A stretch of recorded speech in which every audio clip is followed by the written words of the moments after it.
Donc, on va commencer. Il y a lieu d'excuser Mesdames Demarais, Jacquemart, Thiels et Van Kerkhoven. Et alors, le retard de l'absence de M. Marchetti. Avant d'ouvrir la séance, je vais laisser M. Vegas donner quelques informations. Merci Madame la Présidente. Alors, c'est une information un peu singulière et pas franchement évidente, mais nous avons un maraîcher, ou plutôt une maraîchère, devrais-je dire, dont le mari est décédé inopinément, et donc elle sera absente du marché. Alors vous allez me dire pourquoi cette information, parce que c'est un pilier de notre marché et que partiellement sa famille habite sur l'entité. Il s'agit de la Bouchère, donc, pour ceux qui la connaissent. On diffusera l'information via les canaux habituels parce que c'est quand même une maraîchère qui est fort sollicitée. Une information d'une toute autre nature, sans transition. La RTBF réalise une émission particulière, enfin une série d'émissions, devrais-je dire, qui mettent en compétition les différents villages qui ont gagné le fameux jeu appelé le plus beau village, pardon. Et l'enregistrement a lieu ici jeudi, fin du mois, le 27 mai. J'ai eu un contact et j'aurai encore un contact demain pour ce faire, parce que ça se passe sur la Grand Place, ou plus exactement dans l'établissement sur l'Angle, la fille de son père, et donc je prendrai un arrêté. L'idée, c'est qu'aussi, en tout cas ce qui est souhaité et demandé par la RTB, c'est qu'il y ait des soutiens et des gens présents entre 18h30, à partir de 18h30 dans l'établissement, enfin dans l'établissement plutôt devant, parce que dedans je ne suis pas sûr qu'on mettra tout le monde, d'où l'arrêté de police qu'il nous faudra prendre pour préserver l'aventure et peut-être mettre un giratoire en place comme on l'avait fait la fois dernière. On nous avait demandé de ne pas diffuser l'information, mais elle a été diffusée par ailleurs, et de toute façon, dès le moment où il y a un arrêté de police qui sera rédigé et diffusé, l'information sera publique. Pourquoi ? Parce que la diffusion n'a pas lieu, évidemment, au mois de mai, et elle a lieu cet été. De la même manière, mais ça vous l'avez vu sur les réseaux aussi, une autre émission a été tournée, non pas à Rebec, mais au sujet de Rebecquois, ou plus exactement, impliquant des Rebecquois pour un jeu sur une autre chaîne, une chaîne pas publique, mais peu importe. Il s'agit du 71. Et là aussi, l'émission ne sera pas diffusée dans les semaines qui viennent, mais bien plus tard, fin de l'été ou à la rentrée. La date n'est pas encore connue. De toute façon, la date ne peut pas être divulguée, comme les éventuels gagnants, etc. Sans ça, ce serait trop de teasing. Mais bon, voilà. On va s'arrêter là pour l'aspect médiatique. Comme ça, vous avez l'info. Sinon, il y a des chantiers en cours, mais vous les connaissez tous. Ce sont des chantiers immobiles, donc je ne suis incapable de vous donner plus de détails sur l'évolution de ces chantiers. Peut-être M. Demolle le cas échéant, mais aujourd'hui, en tout cas, ces chantiers se déroulent globalement, normalement, dans les timings plus ou moins impartis, qu'il s'agisse de l'école, qu'il s'agisse de la chapelle, qu'il s'agisse de la place de Luisbeck, etc. Voilà, Madame la Présidente, je vous remercie. Merci beaucoup.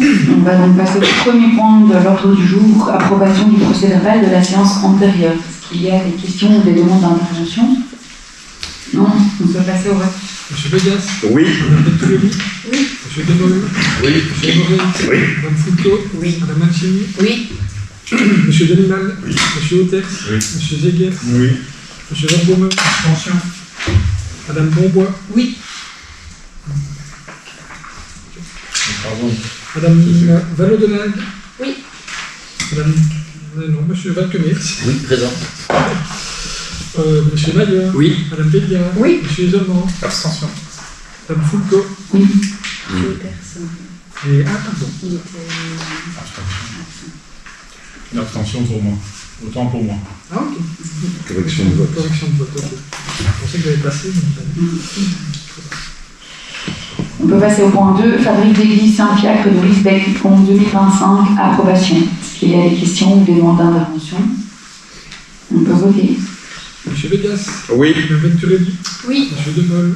Oui. Monsieur Morex. Oui. Madame Fulco. Oui. Madame Mancini. Oui. Monsieur Denimal. Oui. Monsieur Oters. Oui. Monsieur Zegers. Oui. Monsieur Verbomen. Oui. Madame Bonbois. Oui. Madame Vallaudelar. Oui. Monsieur Valkeners. Oui. Monsieur Mayer. Oui. Madame Bédia. Oui. Monsieur Isolmans. Oui. Madame Fulco. Oui. Le point 3, fabrique d'églises protestantes de Clabec, pont 2025, avis favorable. Il y a des questions ou des demandes d'intervention. On peut voter. Monsieur Vegas. Oui. Madame Venturelli. Oui. Monsieur Demol. Oui. Monsieur Morex. Oui. Madame Fulco. Oui. Madame Mancini. Oui. Monsieur Denimal. Oui. Monsieur Oters. Oui. Monsieur Zegers. Oui. Monsieur Verbomen. Oui. Madame Bonbois. Oui. Madame Vallaudelar. Oui. Monsieur Valkeners. Oui. Monsieur Mayer. Oui. Madame Bédia. Oui. Monsieur Isolmans. Oui. Madame Fulco. Oui. En 4, fabrique d'églises Saint-Pierre et Saint-Martin-des-Vierges, pont 2025, prorogation du délai de tutelle. On pourrait éventuellement faire les 4, 5, 6 regroupés, mais je ne sais pas s'il y a des personnes qui doivent s'abstenir. Ne pas participer au vote. Voilà, donc il faut attendre. Voilà, c'est parfait. Celui-ci, on va faire le 4 et puis le 5 et le 6, on pourra le regrouper. Pas de demande d'intervention? On peut voter. Non, c'est pas une obligation de l'idée, c'est pas un examen à l'école, tout le monde. Non, on pourrait le voter. Tout le monde peut voter. On peut voter. Donc, nous allons voter les points 4, 5 et 6, si tout le monde est d'accord. Donc voilà, on peut voter. Monsieur Vegas. Oui. Madame Venturelli. Oui. Monsieur Demol. Oui. Monsieur Morex. Oui. Madame Fulco. Oui. Madame Mancini. Oui. Monsieur Denimal. Oui. Monsieur Oters. Oui. Monsieur Zegers. Oui. Monsieur Verbomen. Oui. Madame Bonbois. Oui. Madame Vallaudelar. Oui. Monsieur Valkeners. Oui. Monsieur Mayer. Oui. Madame Bédia. Oui. Monsieur Isolmans. Oui. Madame Fulco. Oui. Le point 7. ORES ACES, Assemblée Générale du 21 mai 2026, approbation des points portés à l'ordre du jour. Est-ce qu'il y a des questions ou des demandes d'intervention? Monsieur Mayer? Oui, merci.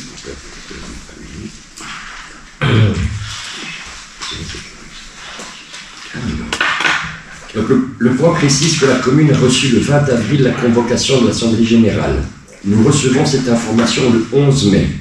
Il est précisé que tout citoyen, donc nous y compris, a la possibilité d'envoyer par écrit ses questions avant le 12 mai. Si, en théorie, nous, conseillers communaux, avions la possibilité de faire, moyennant l'analyse de centaines de pages, j'imagine, en moins de 24 heures, les citoyens n'ont pas eu cette possibilité. En effet, le site délibération.be est mis à jour après ce délai, et par ailleurs, le lien fourni est incorrect. Qu'il soit peu fréquent ou peu probable que les citoyens utilisent cette possibilité ne doit pas entrer en ligne de compte dans la publication de ces possibilités démocratiques dans les délais impartis, voire raisonnables. Je le répète, la convocation a été reçue par la commune le 20 avril. Je vous remercie.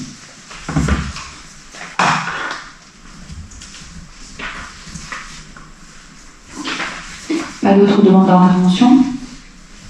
On peut voter. Monsieur Vegas. Oui. Madame Venturelli.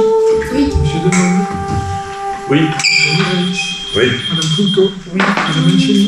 Oui. Monsieur Denimal. Oui. Monsieur Oters. Oui. Monsieur Zegers. Oui. Monsieur Verbomen. Oui. Madame Bonbois. Oui. Madame Vallaudelar. Oui. Monsieur Valkeners. Oui. Monsieur Mayer. Oui. Madame Bédia. Oui. Monsieur Isolmans. Oui. Madame Fulco. Oui. Le point 8. Société Wallonne des Eaux, approbation des points portés à l'ordre du jour de l'Assemblée Générale Ordinaire du 26 mai 2026. Qu'il y a des questions ou des demandes d'intervention? Non. Passez au vote. Monsieur Vegas. Oui. Madame Venturelli. Oui. Monsieur Demol. Oui. Monsieur Morex. Oui. Madame Fulco. Madame Mancini. Oui. Monsieur Denimal. Oui. Monsieur Oters. Oui. Monsieur Zegers. Oui. Monsieur Verbomen. Oui. Madame Bonbois. Oui. Madame Vallaudelar. Oui. Monsieur Valkeners. Oui. Monsieur Mayer. Oui. Madame Bédia. Oui. Monsieur Isolmans. Oui. Madame Fulco. Oui. Le point 9. Etiasco, Assemblée Générale Ordinaire du 11 juin 2026, approbation des points portés à l'ordre du jour. Est-ce qu'il y a des questions ou des demandes d'intervention? On peut passer au vote. Monsieur Vegas. Oui. Madame Venturelli. Oui. Monsieur Demol. Oui. Monsieur Morex. Oui. Madame Fulco. Oui. Madame Mancini. Oui. Monsieur Denimal. Oui. Monsieur Oters. Oui. Monsieur Zegers. Oui. Monsieur Verbomen. Oui. Madame Bonbois. Oui. Madame Vallaudelar. Oui. Monsieur Valkeners. Oui. Monsieur Mayer. Oui. Madame Bédia. Oui. Monsieur Isolmans. Oui. Madame Fulco. Oui. Le point 10, intercommunal pur de financement du Brabant Wallon, Assemblée générale du 9 juin 2026, approbation des points portés à l'ordre du jour. Il y a des questions, des demandes d'intervention. On peut passer au vote. Monsieur Legas. Oui. Madame Venturelli. Oui. Monsieur Demol. Oui. Monsieur Moret. Oui. Madame Fulco. Oui. Madame Mancini. Oui. Monsieur Delimal. Oui. Monsieur Hôtel. Oui. Monsieur Deguet. Oui. Monsieur Van Oui. Madame Bonbois. Oui. Madame Van Oudenag. Oui. Monsieur Balconnet. Oui. Monsieur Magueur. Oui. Madame Béliard. Oui. Monsieur Zolmans. Oui. Madame Fulco. Oui.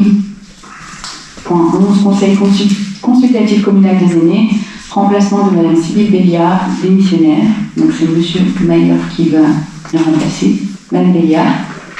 Je voulais juste préciser que si je démissionne, c'est parce que je ne peux pas me rendre à la réunion. C'est le seul jour où je travaille toute la journée. Et, ben oui, et voilà, il n'y a pas eu possibilité de déplacer le jour. Donc voilà. Alors que ça m'aurait vraiment tenu à cœur d'être fait, mais c'est pas possible. Merci. D'autres grandes interventions? Je suppose qu'il y a pas de vote. C'est comme il y a un candidat qui C'est une prise d'acte alors. Point 12, commission communale de l'accueil d'émission de Monsieur Étienne Mayer, qui sera remplacé par Monsieur Ezuman. Monsieur Mayer. Oui, mais donc, effectivement, comme je remplace Sybille au conseil consultatif des aînés, je n'avais pas trop envie de cumuler trop de commissions, donc je laisse la place à Yannick. Merci. Merci. Donc, je passe au vote. Le point 13, subside aux associations 2026, proposition de modification de la répartition, point à soumettre à l'approbation du Conseil communal. Est-ce qu'il y a des questions ou des demandes d'intervention? Non, on peut passer au vote. Monsieur Legas. Oui. Madame Venturelli. Oui. Monsieur Demol. Oui. Monsieur Moret. Oui. Madame Fulco. Oui. Madame Mancini. Oui. Monsieur Delimal. Oui. Monsieur Hôtel. Oui. Monsieur Deguet. Oui. Monsieur Van Oui. Madame Bonbois. Oui. Madame Van Oudenag. Oui. Monsieur Balconnet. Oui. Monsieur Magueur. Oui. Madame Béliard. Oui. Monsieur Zolmans. Oui. Madame Fulco. Oui. Point 14, zone de police, dotation 2026, détermination. Il y a des questions ou des demandes d'intervention? Monsieur Diamant.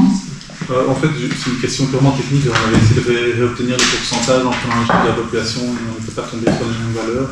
Mais on n'avait que les chiffres de 2025, c'est pour voir si vous avez pris ceux de 2026. Et alors aussi savoir en fait au niveau budgétaire, comme vous faites le budget en décembre et que vous prenez la population de l'année suivante, comment vous faites? Est-ce que vous faites d'office une modification budgétaire pour ce point-là ou... Voilà. Monsieur Legas. Le ratio a été établi par l'université, par la KUL, en 2001, lors de la création de la zone de police. Ah, c'est pas adapté en fait. 18-33, c'est notre ratio. Par contre, c'est vrai que le nombre d'habitants dans la zone de police a augmenté, mais le financement n'a pas augmenté. Au contraire, il n'a pas été indexé. Mais peut-être pour donner deux mots d'explication, dans le budget initial, nous avions un chiffre qui me souvenir sont 1 740 118 € et 71 centimes. Ici, la dotation finale votée par le conseil de police après quelques péripéties, certes plus tard qu'en décembre, date théorique idéale, est d'1 592 331,93 €, ce qui fait une différence de 147 786,78 €.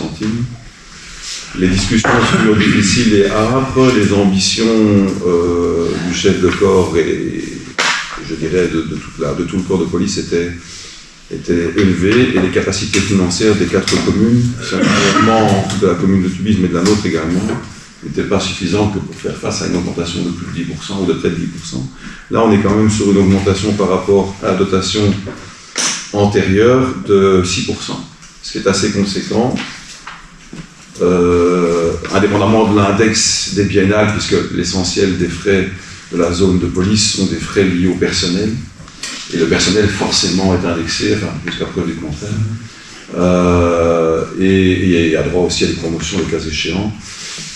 Mais au-delà de ça, au-delà de la charge liée au personnel, il y a aussi l'emprunt contracté pour l'extension de la division centrale. On parle d'un montant emprunté de 16 millions. Ce qui explique en grande partie, outre le personnel comme je viens de l'évoquer, la majoration à charge des communes dans leurs ratios respectifs qu'on vient d'évoquer. Merci. Merci. Est-ce qu'il y a d'autres demandes d'intervention?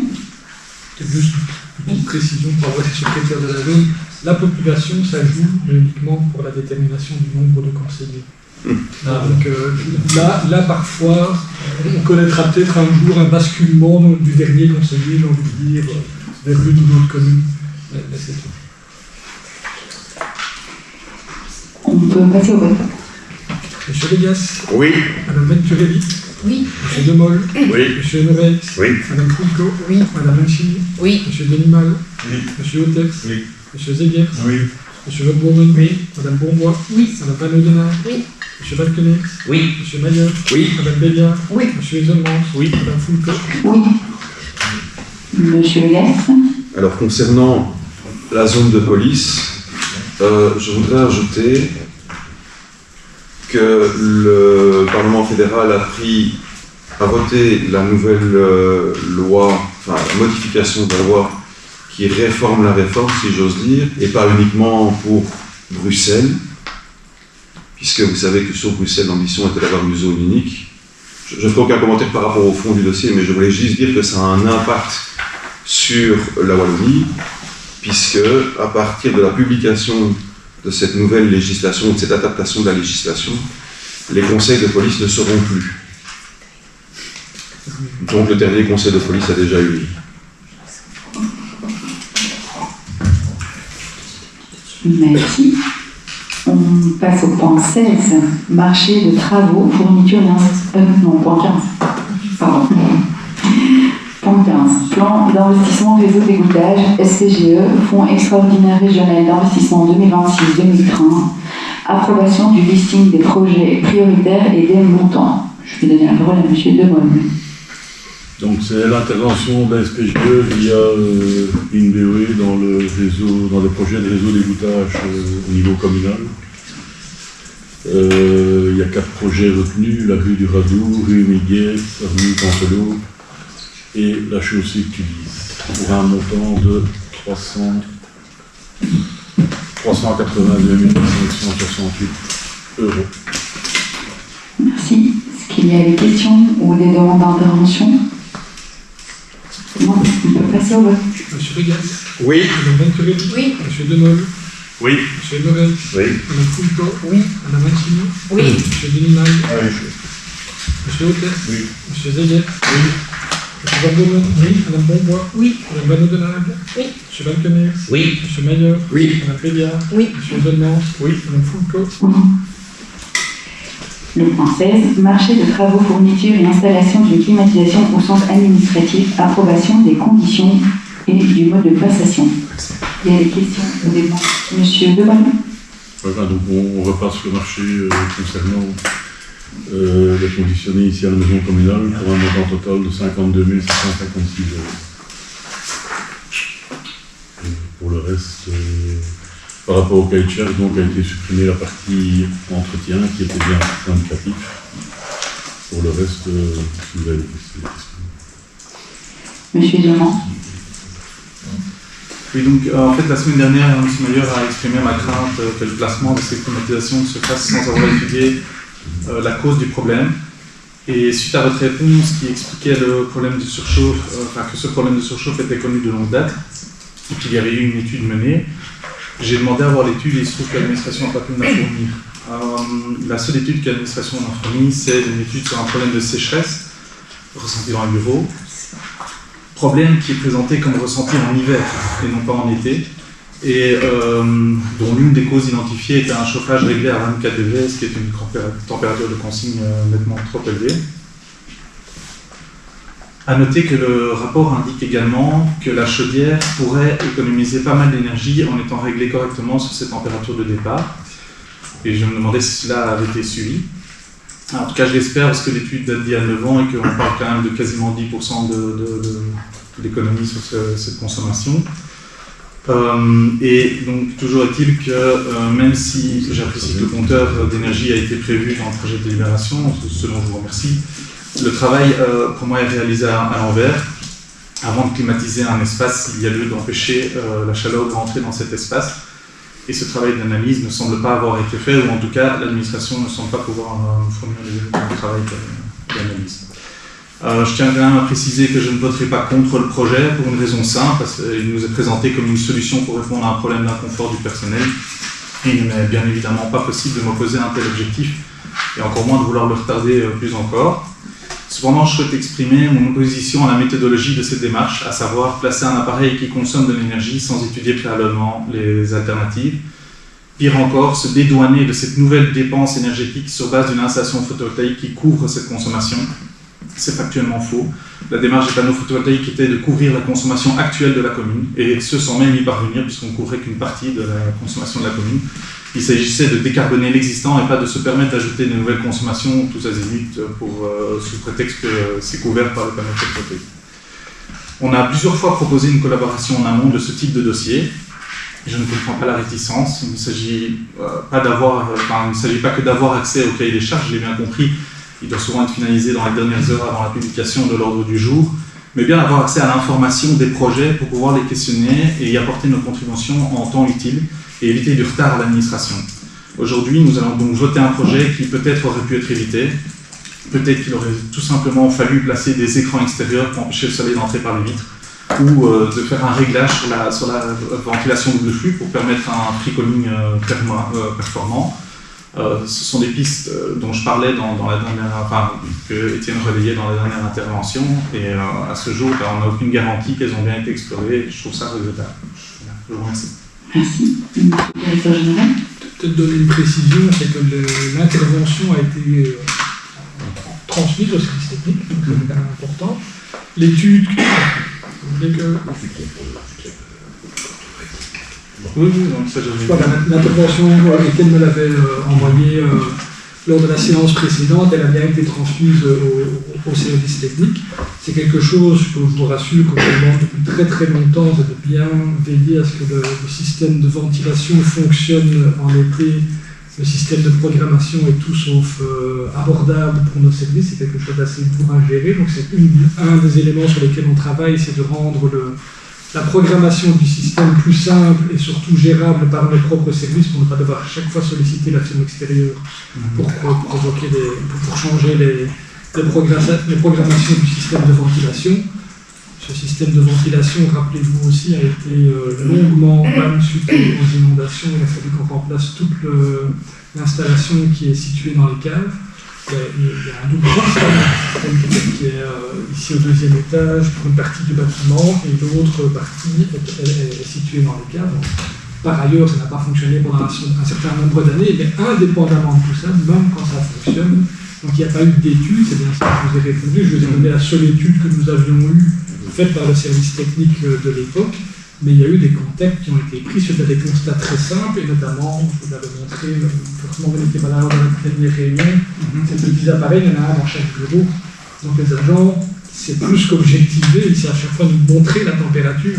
J'ai des agents, je vous assure, quand ils arrivaient le matin, il y avait plus de 30 degrés dans le bureau en commençant la journée. Donc voilà le constat, c'est aussi simple que ça.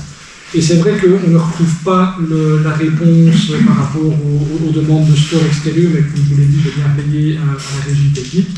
Cette demande, tout simplement, n'a pas été étudiée en fonction du bâtiment que nous avons ici, qui est un bâtiment dont les façades extérieures sont placées. Voilà.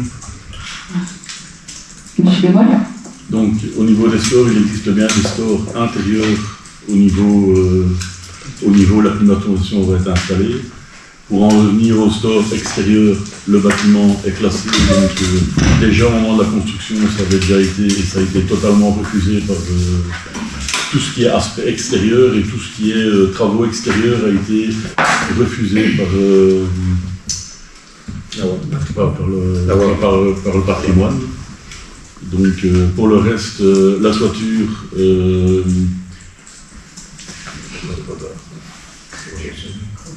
il est allumé. Donc la toiture, enfin la sous-toiture, c'est-à-dire au-dessus de la plateforme, il y a bien une isolation qui a été posée de 15 cm, donc l'isolation elle est là, la chaleur elle est là, le montant, on a vraiment un problème au dernier étage, donc peut-être bien que vous n'avez pas eu le bon document, enfin, il n'y a pas eu de document aussi ou là, mais tant qu'à venir dire que les services travaillent à l'envers, ils ont mal réfléchi et ne se sont pas souciés du reste, là je me porte en fou et je ne suis pas du tout d'accord avec vous. Alors on l'a peut-être pas fait avec grande communication, mais croyez-moi, de temps en temps, on réfléchit un petit peu. Merci. Oui, monsieur Durand. Déjà, je veux juste dire que je ne doute pas du tout du constat.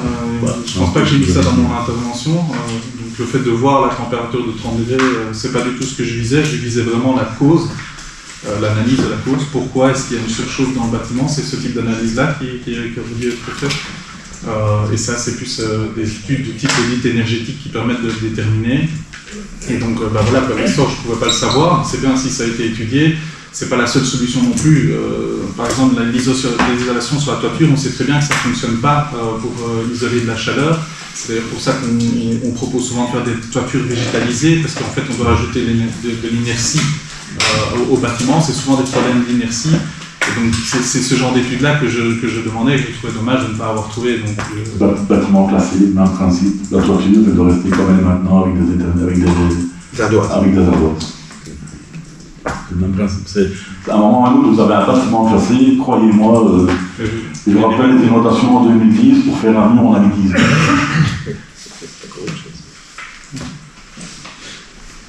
Désolé, je pose encore la question, mais ou alors je ne vois pas de la toiture dont on parle, mais la toiture, on met des panneaux photovoltaïques dessus, on met des unités extérieures, donc je ne sais pas comment... Les panneaux photovoltaïques, ils sont cachés par rapport à la rue et ils sont sur une plateforme. Ici, on parle de la toiture dans la classe. Merci. Merci. Pas d'autres demandes d'intervention? On peut passer au vote. Monsieur Bégas. Oui. Madame Togeli. Oui. Monsieur Guémol. Oui. Monsieur Emerel. Oui. Madame Fulco. Oui. Madame Mancini. Oui. Monsieur Beniman. Oui. Monsieur Eter. Oui. Monsieur Zegnet. Oui. Monsieur Barbouman. Oui. Madame Bonbois. Oui. Madame Van-Oudenag. Oui. Monsieur Valkenus. Oui. Monsieur Maguet. Oui. Madame Pédiard. Oui. Monsieur Ezelmans. Oui. Madame Fulco. Oui. Point 17. Mobilité, modification au règlement de circulation routière, chaussée de la Genette 72, création d'une zone de croisement. Il y a des questions ou des demandes d'intervention? Non. On peut passer au vote. Monsieur Bégas. Oui. Madame Togeli. Oui. Monsieur Guémol. Oui. Monsieur Emerel. Oui. Madame Fulco. Oui. Madame Mancini. Oui. Monsieur Beniman. Oui. Monsieur Eter. Oui. Monsieur Zegnet. Oui. Monsieur Barbouman. Oui. Madame Bonbois. Oui. Madame Van-Oudenag. Oui. Monsieur Valkenus. Oui. Monsieur Maillard. Oui. Madame Pédiard. Oui. Monsieur Ezelmans. Oui. Madame Fulco. Oui. Point 18. Mobilité, modification au règlement de circulation routière, adaptation de la vitesse chemin du Gibet. Il y a des questions ou des demandes d'intervention? Monsieur Maillard. D'abord, sur la forme, la carte jointe est-il lisible si on veut la regarder en détail? Nous en avons fait part à Monsieur le Directeur Général qui n'a pas pu nous en fournir une de meilleure qualité. Non seulement ce genre de choses complique notre travail constructif de conseiller, mais ces documents sont également mis à disposition du public. Nous sommes les premiers à déplorer un certain désinvestissement citoyen dans la société actuelle, mais prenons garde aux désintérêts supposés à Rebec. À titre d'exemple, le taux de visionnage relatif des vidéos du Conseil communal de Rebec est un peu moins du double de celui de la ville de Liège. Merci donc de veiller à la lisibilité des documents mis à disposition du public et accessoirement des conseillers. Sur le fond, effectivement, il est bienvenu que la plupart des rues de Rognon seront désormais en zone 30. D'ailleurs, une bonne idée que de travailler par zone. Mais il y a encore, selon nous, quelques incohérences, qu'elles soient économiques, écologiques, voire sécuritaires, avec le maintien notamment d'une portion à 90 km/h dans la continuité Bouvette-Gibet. Pourquoi ne pas commencer la zone 50 dès le début du chemin du Gibet à hauteur du chemin Milcan? La rue Maréascaille pourrait être également incluse dans cette zone 50, tout comme le chemin Saint-Hubert, de toute manière réservé à la desserte agricole. De plus, laisser la vallée des Oiseaux à 90 km/h alors qu'il est prévu un cheminement cycliste ne nous semble pas du tout pertinent. Au final, ne serait-il pas plus simple de mettre les 4 routes verticales sur la carte, c'est-à-dire Maréascaille, Tambourin, Saint-Hubert, vallée des Oiseaux, ainsi que Beausite dans une grande zone 50, Ce sera plus clair pour tout le monde et ça fera des économies de panneaux. Merci. Merci. Monsieur Le Gaz.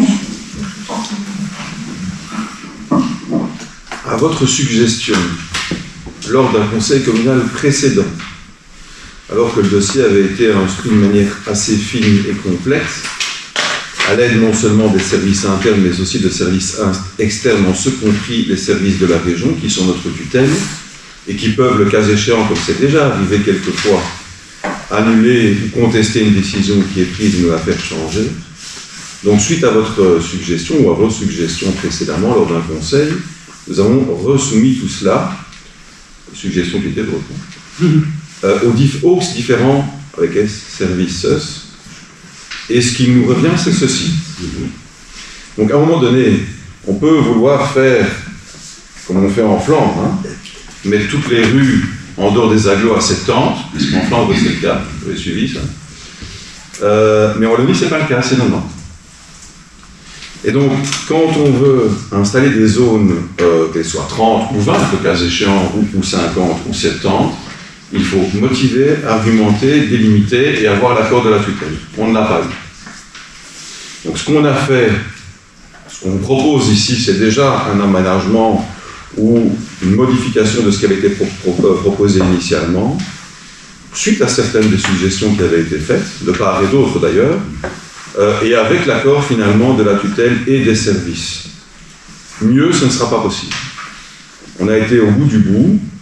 Alors, la colorisation, la taille des cartes, enfin, je m'en excuse, hein, mais très sincèrement, à un moment donné, on peut exiger beaucoup des services, et souvent d'ailleurs, vous êtes assez critique peut être constructif, mais pas que, sur le travail effectué par les services, mais à un moment donné, les services ont leurs limites. Et ils ont leurs ressources, et ils ont le temps qui leur est imparti. Nous avons d'ailleurs engagé, récemment, un conseiller, ou plutôt une conseillère, en mobilité, et c'est d'ailleurs le fruit de son travail.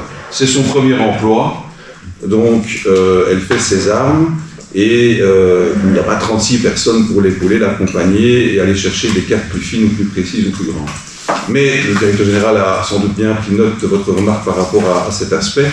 Là, je m'écarte du fond. Sur le fond, je vous ai expliqué ce qui a conduit la réflexion, et finalement, ce n'est pas un choix politique du collège ou de la majorité. C'est presque un choix, oui, c'est un choix politique de revoir la situation et d'améliorer la situation. Mais les aspects techniques et les portions et la vitesse sur les portions, c'est devenu presque un choix technique. Je suis navré. Je suis navré de devoir vous le dire. Donc on peut discuter à l'infini, reporter et renvoyer, mais on n'obtiendra pas beaucoup mieux, soyez-en certains. Monsieur Mayer. J'ignorais que c'était repassé par la moulinette de la tutelle. Maintenant, je reste perplexe par rapport à la vallée des oiseaux, où, à mon avis, à un moment donné, il faudra malgré tout, plus tard, donc, resoumettre à la tutelle une proposition de réduction de vitesse, si on veut faire comme c'est prévu à la CLDR. Comme c'est prévu à la CLDR, d'y faire une voie cyclable, quoi. Monsieur Elias. Le moment venu, quand le projet sera mis en œuvre, il sera temps d'argumenter et de renvoyer le dossier.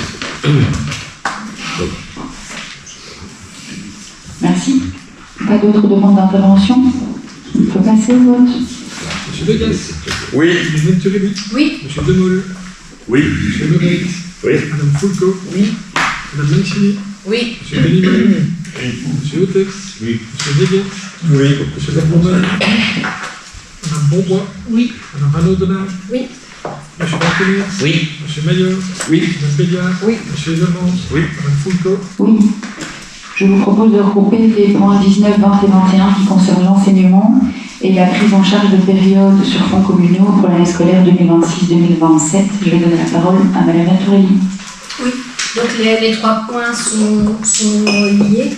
Donc le point 21, c'est la prise en charge de 31 périodes d'institutrices primaires pour pouvoir assurer la 6e classe à Rebec et la 4e classe sur Vierge, puisque le capital période calculé sur base du nombre d'enfants inscrits au 15 janvier ne permettait que d'avoir 5 classes complètes plus des reliquats sur Rebec et 3 classes complètes plus des reliquats sur Vierge. Or, le nombre d'enfants présents ne permet pas de faire des regroupements.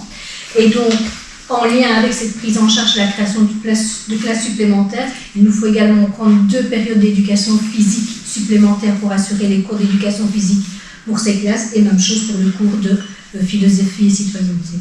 Les points ont été approuvés en copaloc et ont été soumis au conseil de participation lundi dernier pour Quenas et ce lundi pour Rebecque-les-Vierges. Merci. Est-ce qu'il y a des demandes d'intervention ou des questions? On peut voter. Monsieur Legas. Oui. Madame Treveli. Oui. Monsieur Demol. Oui. Monsieur Murray. Oui. Madame Foucault. Oui. Madame Mancini. Oui. Monsieur Delimal. Oui. Monsieur Autert. Oui. Monsieur Zeguer. Oui. Monsieur Baumann. Oui. Madame Bonbois. Oui. Madame Vaneau-Denard. Oui. Monsieur Valtenier. Oui. Monsieur Mailleur. Oui. Madame Béliard. Oui. Monsieur Zalmans. Oui. Madame Foucault. Oui. Le point 22, rue Sainte-Renette, demande d'acquisition par un riverain d'une passerelle communale, décision de principe. Il y a des questions, des demandes d'intervention. Monsieur Valguenet. Oui, certes, il s'agit de voter ici une décision de principe. Toutefois, le montant de la vente du terrain n'étant pas évoqué dans la description du point inscrit à l'ordre du jour du conseil communal, nous ne pouvons pas estimer l'intérêt pour la commune d'accéder à la demande du propriétaire du bien situé rue Sainte-Renelle numéro 15. Pouvez-vous nous indiquer le montant de la vente et également la raison de ne pas avoir envisagé éventuellement une convention d'occupation précaire plutôt qu'une vente? Monsieur Legas. Donc dans le cas présent, effectivement, il s'agit d'une décision de principe, comme son nom l'indique, et non d'une décision ferme et définitive qui couvre un montant. Vous devez savoir, mais je pense que vous le savez désormais, après un certain temps dans la fonction, que lorsque la commune vend un bien, elle ne peut pas s'appauvrir, et lorsque la commune achète un bien, elle ne peut pas s'enrichir. Ou l'inverse, non, c'est dans ce sens-là. Elle ne peut pas payer Dans tous les plus cas. que la valeur. Dans tous les cas, effectivement, on doit faire appel à un organe extérieur, qu'on appelle le comité d'acquisition, qui estime à sa juste valeur en fonction de différents critères, de la zone d'ailleurs, par rapport au prix du terrain, fût-il à bâtir, agricole ou autre, et qui donne une estimation. Si on s'écarte de l'estimation, que ce soit à l'achat ou à la vente, on doit justifier et argumenter. En général, lorsqu'il s'agit de vendre un bien communal, et c'est le cas ici, même si on argumente qu'on le vend moins cher, très sincèrement, on est souvent rattrapé parce qu'il n'y a pas lieu de le vendre moins cher, on ne peut pas appauvrir la collectivité. Donc ici, n'ayez aucune crainte par rapport à la démarche, c'est une démarche principielle. Lorsqu'il s'agira, après accord de principe du conseil communal, de vendre le terrain et de passer à l'acte, si j'ose dire, on fera appel au comité d'acquisition qui nous mettra un prix qu'on communiquera au candidat acquéreur. Alors habituellement, dans notre commune, c'est un usage, c'est même pas une conduite, c'est l'usage de la jurisprudence. On majore le prix qui nous est donné par le comité d'acquisition ou par un autre opérateur, parce que c'est pas le seul opérateur, mais en l'occurrence on fait appel au comité d'acquisition, il se fait qu'il est débordé. On le majore de 10%. C'est la norme ou la jurisprudence qu'on a établie. C'est celle qui a été utilisée dans les derniers cas lorsqu'on a vendu les 2-3 maisons qu'on a vendues en début de législature, vous vous en rappellerez certainement. Voilà, donc c'est vraiment une décision de principe, et sans cette décision de principe, on n'avance pas, parce que si vous n'êtes pas d'accord sur le principe, à quoi bon faire estimer le bien ou envisager, pour autant qu'il y ait une majorité qui soit contre. Merci. Monsieur Maillard. Oui, mais au vu d'éléments récents en dehors de ce point-ci, moi je ne comprends pas c'est quoi un accord de principe, parce que moi en général je vote oui, non ou je m'abstiens, et puis là il y a une quatrième possibilité, c'est oui peut-être, enfin voilà, je ne suis pas encore assez expérimenté, pardon.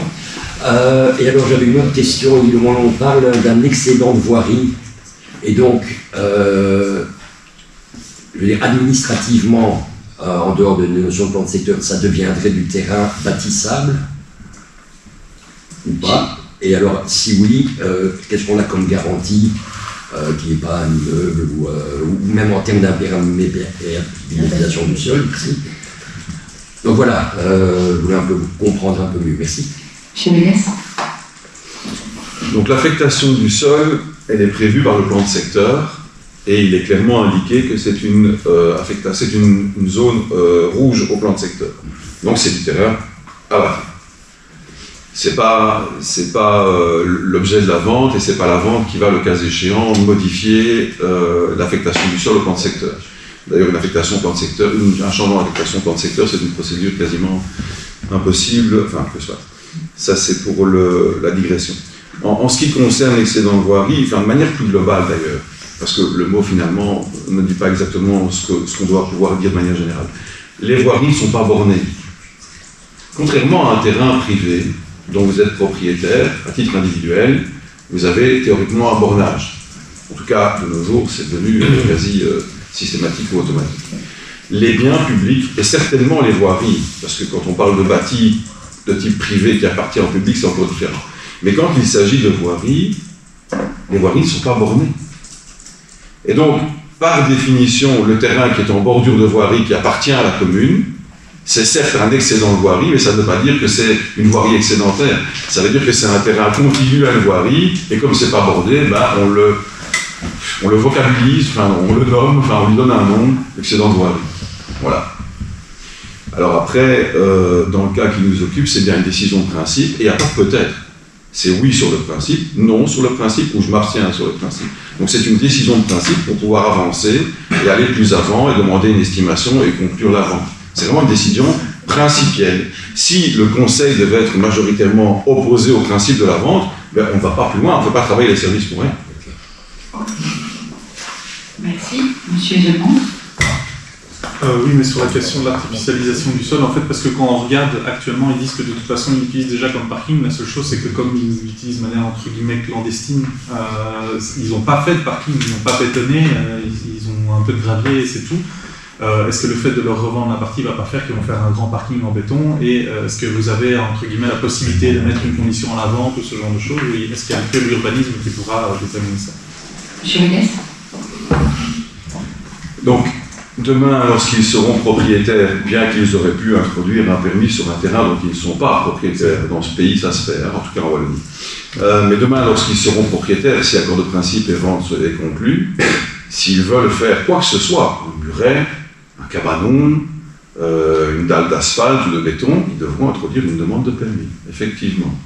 Et si l'administration, pas le politique selon son bon vouloir, si l'administration qui reçoit la demande de permis l'instruit et donne une série de contingences ou d'arguments ou d'éléments qui font qu'on précise ou on suggère au collège de ne pas accéder à la demande, on n'accédera pas à la demande. De manière générale, aujourd'hui, vous devez savoir que quand un permis de bâtir est déposé, sur un terrain vierge, voire même sur un terrain qui est déjà construit, on privilégie, voire on oblige les particuliers à mettre des zones de stationnement qui laissent s'infiltrer l'eau qui percole. Et on oblige également l'installation de citernes d'eau de pluie, merci Patricia, de citernes d'eau de pluie et de grands gabarits. On est sur des 5000 ou des 10 000. Le problème, c'est qu'on ne peut pas encore aller jusqu'à obliger à mettre une pompe pour utiliser l'eau de pluie. Et quand elle est pleine, s'il pleut, ça ne sert pas à grand-chose. Là, je pense aux inondations. Là, je fais le lien avec les inondations. Un petit complément d'information pour comprendre pourquoi ça passe par l'accord de principe. Il faut savoir que dans ces cas-là, on demande au demandeur de prendre à sa charge les frais de géomètre. Oui. Donc avant de mettre en œuvre ces frais, les demandeurs préfèrent savoir si sur le principe vous êtes d'accord ou pas au niveau du conseil communal. Voilà pour moi c'est quoi. Merci. Est-ce qu'il y a d'autres questions ou demandes d'intervention? On va passer au vote. Monsieur Légas. Oui. Madame Venturelli. Oui. Monsieur Denis. Oui. Monsieur Murray. Oui. Madame Foucault. Oui. Madame Mancini. Oui. Monsieur Denimal. Oui. Monsieur Uters. Oui. Monsieur Deguet. Oui. Monsieur Verboemen. Oui. Madame Bois. Oui. Madame Vaudrenard. Oui. Monsieur Valkener. Oui. Monsieur Mayer. Oui. Madame Béliard. Oui. Monsieur Ezelmans. Oui. Madame Foucault. Oui. Le point 23, vérification de l'enquête de la directrice financière à la date du 31 mars 2026, communication du procès verbal. Il y a des questions ou des demandes d'intervention? Non, il n'y a pas de vote. Et le dernier point 24, opérateur de transport de Wallonie, OTW, Assemblée générale ordinaire et Assemblée générale extraordinaire du 10 juin 2026, approbation devant porter à l'ordre du jour. Il y a des questions ou des demandes d'intervention? Avant de voter, il faut d'abord que je vous demande si vous êtes d'accord de le faire passer en urgence, ce point. Oui. Il n'y a pas de démission. J'ai ma réponse. Donc, pour le... pour le point 24, est-ce qu'il y a des questions ou des demandes d'intervention? On peut passer au vote. Monsieur Legas. Oui. Madame Covelli. Oui. Monsieur Demol. Oui. Monsieur Emeret. Oui. Madame Fulco. Oui. Madame Luchini. Oui. Monsieur Denimal. Oui. Monsieur Etes. Oui. Monsieur Degas. Oui. Monsieur Bowman. Oui. Madame Bonbois. Oui. Madame Odenage. Oui. Monsieur Lantoni. Oui. Monsieur Mayer. Oui. Monsieur Bien. Oui. Monsieur Dolmans. Oui. Madame Fulco. Oui. On peut donc clôturer cette séance publique et il n'y a pas de discussion. Alors, on peut peut-être, si tu permets, annoncer les prochaines dates de conseil. C'est quoi, j'ai une question. Là, j'ai cru comprendre qu'on doit d'abord voter si on accepte l'urgence. Oui. Et on vote l'urgence et puis on votera le point. On l'a voté. Si, on l'a voté. On l'a voté tacite. C'est les deux. L'urgence, c'est toujours, si vous ne réagissez pas, c'est à l'unanimité, vous êtes correct. On a voté le point. Ça va, parfait. En fait, ce genre de point, en juin et en décembre, enfin, en novembre et parfois en décembre, on a fait régulièrement parce que c'est les assemblées. Alors, si vous le voulez bien, mais tu as les dates en tête? Non, je vais les trouver. On a tenté de planifier, je dis bien, c'est une tentative, alors elle est fiable à 90%, mais ça ne veut pas dire qu'il ne peut pas y avoir, le cas échéant, si besoin était, une modification. Alors, celui du mois de juin était déjà connu, mais pour rappel, donc nous sommes sur le 16. Ça a été changé. Oui, pardon, ça a été changé, donc raison pour laquelle je dois préciser que nous sommes sur le 16 et non sur le 24. Autant pour moi. Merci de me le rappeler. C'était le 23 et c'est passé au 16 et non au 24. Par contre, en juillet, il n'y en a pas. Alors en août, il y en a un, mais il a lieu le 1er septembre. C'est original. Hein? Ensuite, il y en a même un deuxième au mois de septembre, hein, le 29. Au mois d'octobre, nous sommes sur le 20, si je ne m'abuse. Alors au mois de novembre, pour l'instant, en l'état, nous avons arrêté 2 dates. Non pas qu'il y aura 2 conseils, mais bien que nous ne sommes pas encore certains, pour diverses raisons et contingences. Donc ce serait le 17 août ou le 24. Du 11. Du 11, en novembre, oui. 17 ou 24 du 11. Oui. Et alors, en décembre, ce serait donc le 22.